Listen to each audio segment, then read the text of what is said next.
Anderson Cooper 360, weeknights at 8 and 10 on CNN.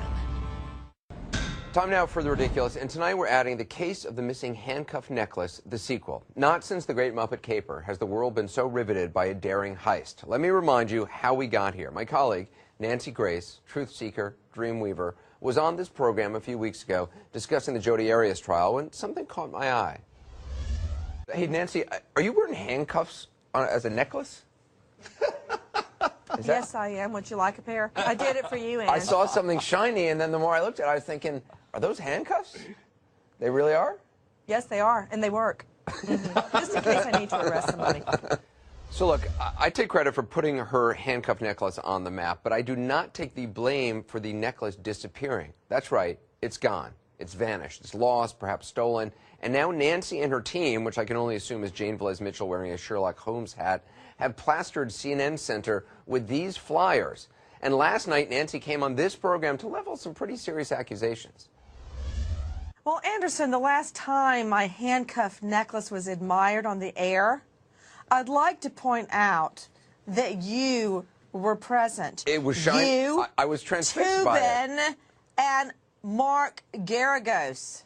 You three were the last ones to admire it on air. No. You clearly wanted the necklace. You asked about the necklace. You showed a very unusual interest in my handcuff necklace.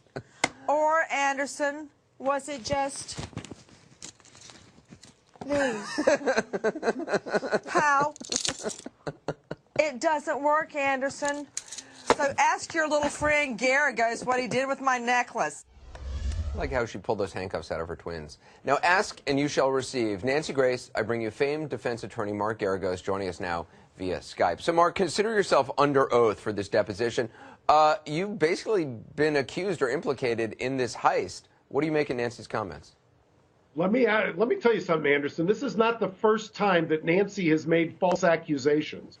And you notice that I'm coming from Skype and you don't know from where. I have instituted an investigation. I've got both of my top investigators looking into this because we're going to show, and I will report back with you on Monday, the results of this investigation. We're on the road right now. We're looking into this. And Nancy Grace, we're going to figure it out, and we're going to prove that, once again, this is yet another false accusation leveled by Nancy. And not since Donald Trump sent investigators to Hawaii to determine get the birth certificate of President Obama am I so intrigued by the results of this investigation. Now, I want to play another clip, Mark, of what Nancy said last night, because she also tried to implicate me. Take a look.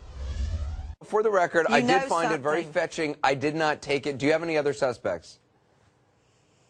Don't try to throw me off the scent.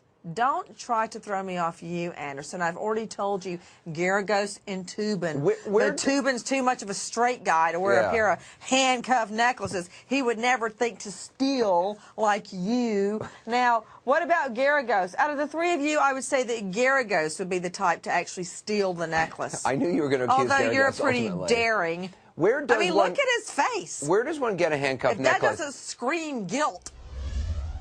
She's basically saying you look like a thief. How do you respond? Well, you remember that Nancy Grace, her initials are NG, not guilty. So understand something. We're going to get to the bottom of this. I'm telling you, by Monday, my investigators are combing this area where we are right now, and I can't disclose the location. Okay. And we will have answers by Monday. All right. Now, I got to be honest. If Nancy Grace was conducting this interview with you, she would have already cut off your mic and reported you to the Bar Association. So I'm going to leave you right now. Mark, we'll try to check in with you on Monday. If it wasn't Mark and it wasn't me, and Nancy didn't lose them in the poker game or whatever it is she does before she goes on air every night, then maybe we need to talk to Jeff Toobin. I appreciate Mark joining us for that. By the way, Monday night, I will be broadcasting live from Nancy's dressing room as David Gergen personally searches her couch cushions, which sounds wrong but kind of right at the same time, as the case of the missing handcuff necklace continues on The Ridiculous.